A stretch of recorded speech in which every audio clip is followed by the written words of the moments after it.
Mbalamusiza nnyo abaganda baffe abatulaba ku the updates online page. Mu kiseera kino tuli ne muganda waffe meeya w'Ebweyogerere gwe babba akalulu ako ndoza mwakalaba emisana tukunga bakabba nga bwe twabagamba nti NUP ebintu ebyaffe bya mazima na bwenkanya ate tugoberera mazima ate tujja gagoberera paka obuwanguzi bwaffe bwe bunaatuweebwa ku buli mutendera. Ensonga z'ebonnamwaya zikyagenda maaso. Electoral Commission yatuwa lwaleero zessaawa 48 ezaatuweebwa ziggwako lunaku lwaleero.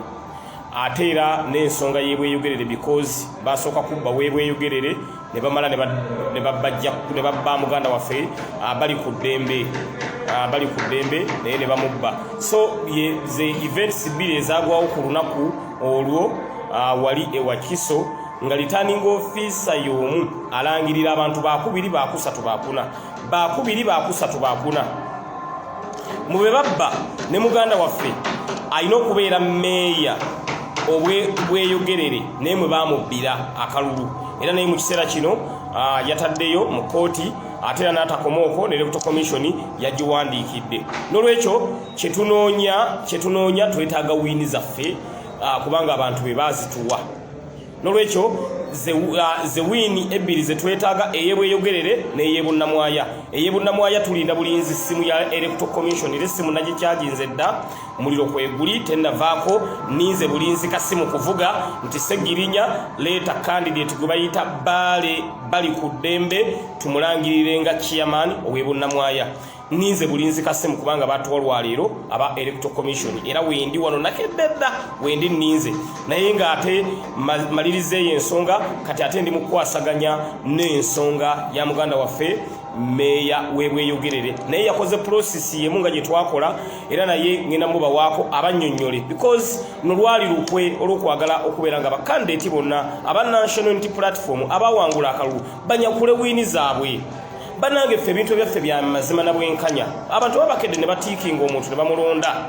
Mbabuulira mazima tewali nsonga lwaki ate akaluka omuntu oyagala ojja okakwatemu. N'olwekyo bwebanga walemererwa okuwangula NUP gaali maanyi ga NUP na maanyi ga candidate wabula tetukola lutalo kujja kwagala kutwala kyotakoleredde. N'olwekyo muganda affe ow'Ebweyogerere era bulijjo mbalaba wano nga muŋŋamba Segirinya n'ow'Ebweyogerere naye mufeeko n'ow'Ebweyogerere naye mufeeko era mu kiseera kino ndi naye wano ngenda mubawa ababuuzeeko ababuulire biki ebyagwawo ku lunaku olwo era process atuuseewa then ng'ate bwe tulindirira isi okubeera nga naye emuyita emugende nti ssebo jangu tukuwe wiiniyo kubanga ye yawangula akalwako. Chance okula muganda ffe meeya kale ssebo abatulamu mwena n'abatuwuliriza amannya gange nze Mpanga Faruk Muniga meeya eyalondebwa Bweyogerere division Bukira municipality wa Kiso district. Njagala okubategeeza nti abantu bateekamu obwesige nganze wa NUP ne batuwa obuwanguzi bwaffe era essaawa zino bwe twatuuka okuba nti tugenda ewa returning officer Musinguzi baakola obukujjukujju bonna nga be nali mpangudde Isaac Asenkubuge Tamale Konde Kiwanuka Majidu ne Simbwa bonna nga mbasinga obubonero obukubanga ndi muwanguzi. Tamale Konde yali wakubiri yafuna obululu 22,272. Omuntu eyakulembera nze nakulembera nafuna 5,461. Omuntu eyali owokusatu yali Senkubuge Isaac we gwe balangirira yafuna obululu 2,212. Omuntu eyali owokuna yali Majidu Kiwanuka yafuna obululu 894. Omuntu eyasembayo okukola ekyokutaano yali Simbwa n'afuna obululu 310. Naye tutuuka ewa Kiso returning officer atuuka okusoma Senkubuge Isaac. Tuva mu mbeera tumugamba ssebo ono gw'osomesa eyawangudde. Abaana ne bateekawo embeera embi nange neteekawo embeera embi ne tutukomyawo ne bayimiriza ne batandika ne batulinza ate ekiro ne badeployinga military poliisi na buli kimu. Sawa ziba ziwera bbiri nga bakendezeza abaana ne batuyita abeegoyogerere tugende tulabe nga batusoma. Senkubuge Isaac era naddamu n'ayingira mu ndoomo ne basoma bakansalaazi bonna bonna ne baggwawo ba divisions ne tusigalamu nze ne Senkubuge n'abantu abalala batono ne bongera okudeployinga military ne poliisi mu bitundu wonna nga baagala okunyaga amaanyi g'abantu. Era essaawa eyo ne bayita Senkubuge Isaac nti yawangudde.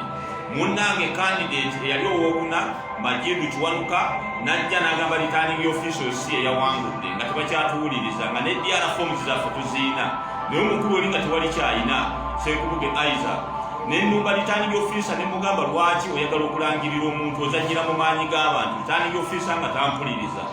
Era awo poliisi ne batandika okutukwata okutukuba ne batufulumya wabweru military ne batufulumya ne gate paka wabweru omukulu Isaac omubbi ne bamukwasa obuwanguzi bw'abantu. Naye njagala okubategeeza essaawa zino Senkubuge oyo Isaac ne ku mulundi guli bwe yakola Tamale Ekkonde yakwata kifo kyakuna naye era ne bamukola mu ngeri ebwetu. Naye ku mulundi guno nga ffe people power amaanyi g'abantu tebagenda kuzannyira mu maanyi g'abantu, tugenda kugoberera emitendera gyonna egiyitibwamu kubanga twamaze dde okuwandikira Electoral Commission twetaaga buwanguzi abantu bwe batuwadde bataddemu obwesige bwe twetaaga.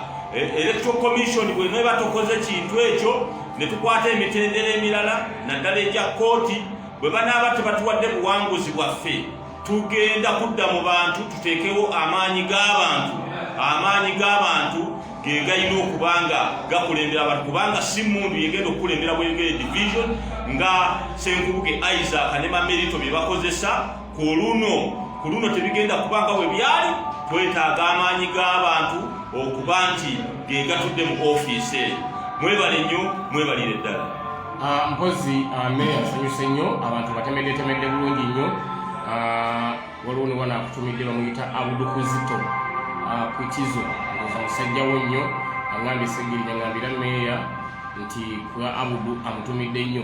Meya kyenjagala okugamba nti olunaku olwo batugamba nti waliwo okuwanyisiganya emikono nga giva mu mikono gy'omusajja oli gwe balangirira nga zigenda mu mikono gya returning officer. Kyali kitya kuba twakiwulirako ekintu ekyo okulangirira ng'omuwanguzi ng'ate gwe wali wangudde ne balangirira oli kuba tebayinza kubanga bamulangirira bwerere tekisoboka. Olunaku olwo lwali luzibu nnyo. Ekiro ekyo kyetwasulayo Senkubuge Isaac yajja n'empapula ezimu n'ebbaasa ne bisomoka nga biyita mu ba security. Ate enkeera waaliwo returning officer n'aba security nga tebava ku masimu. Ebintu byali bizibu nnyo nga gy'obeera waliwo ayagala okuwamba gavumenti naye ng'amaanyi g'abantu baateekayo ssente abakulu abo. Mamerito Mugerwa era ebweru bwe Wakiso Mamerito Mugerwa yaliyo ne ttiimu ye nga bagezaako okulaba nga bawa abantu bavujjirira ssente returning officer.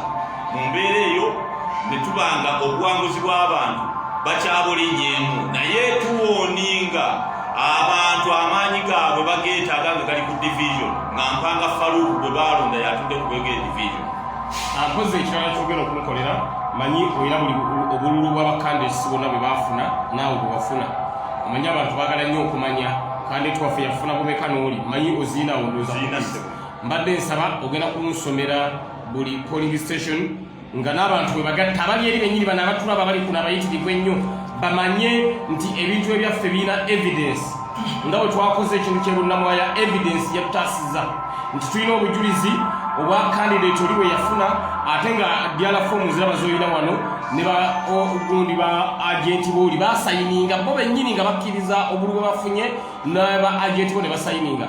Mbadde nsaba meya ozitusomeremu buli omu amanye obujulizi ntubulina era wiini yaffe tugyetaaga nga bwe twetaaga ey'ebunnamwaya ne wiini ey'ebweyogerere tugyetaaga. Nabagambye Ssegirinya n'olutalo tugenda kuluwangula because omuntu alina okufuna ekyo kyakoleredde kyotakoleredde tewali nsonga lwaki okitwala. Meya basomere.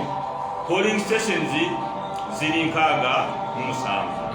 Esookera ddala St. Posiano Church of Uganda Kakajjo. Eno boxi mwami Kiwanuka Majidu ya manyembine